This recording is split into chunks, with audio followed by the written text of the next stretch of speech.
नमस्कार दोस्तों, मैं हूं आशुतोष त्रिपाठी और आप देखना शुरू कर चुके हैं हिंदुस्तान संवाद। दोस्तों जरा सोचिए, पड़ोसी देश नेपाल जहां लोकतंत्र की नींव बड़ी मुश्किल से रखी गई थी, आज वही प्रधानमंत्री को सेना के दबाव में अपनी कुर्सी छोड़नी पड़ी। हाँ, आप बिल्कुल सही सुन रहे हैं, नेपाल के प्रधानमंत्री केपी ओली ने इस्तीफा दे दिया है।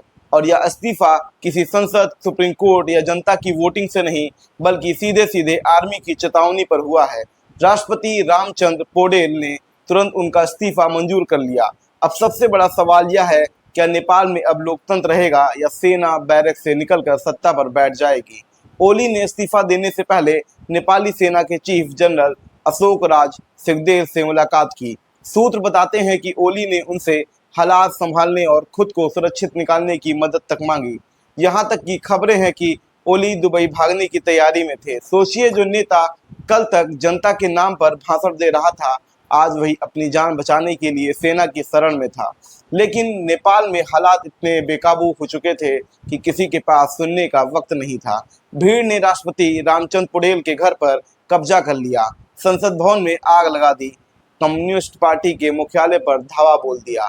यहाँ तक कि पूर्व प्रधानमंत्री प्रचंड के घर को भी आग के हवाले कर दिया गया। यह सिर्फ विरोध नहीं था, यह सीधा सीधा विद्रोह था और इस विद्रोह ने ओली सरकार की कमर तोड़ दी। 5 मंत्री इस्तीफा देकर सबसे पहले भाग गए, यानी जैसे ही जहाज डूबा, सबसे पहले कैप्टन नहीं बल्कि मंत्री अपनी जान बचाकर भाग निकले। ओली ने आखिरकार टीवी पर आकर अपील की, शांत रहिए, बातचीत से हल निकालते हैं। लेकिन जनता तब तक बेकाबू हो चुकी थी। वजह भी साफ थी, सोशल मीडिया बैन।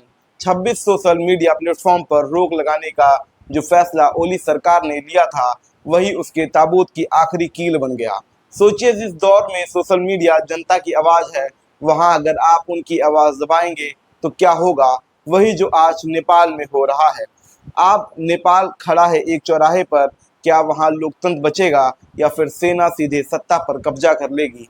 और अगर सेना आई तो क्या नेपाल फिर से लोकतंत्र से दूर चला जाएगा। साफ है, कुर्सी गिर गई, प्रधानमंत्री भाग निकले, लेकिन नेपाल का लोकतंत्र अब सबसे बड़ी परीक्षा में है।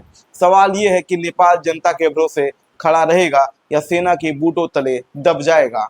आपको क्या लगता है? आप अपनी राय जरूर बताएं और हिंदुस्तान संवाद को सब्सक्राइब करना ना भूलें, ताकि मेरी आवाज़ मजबूती के साथ आप तक यूं ही पहुंचती रहे। धन्यवाद।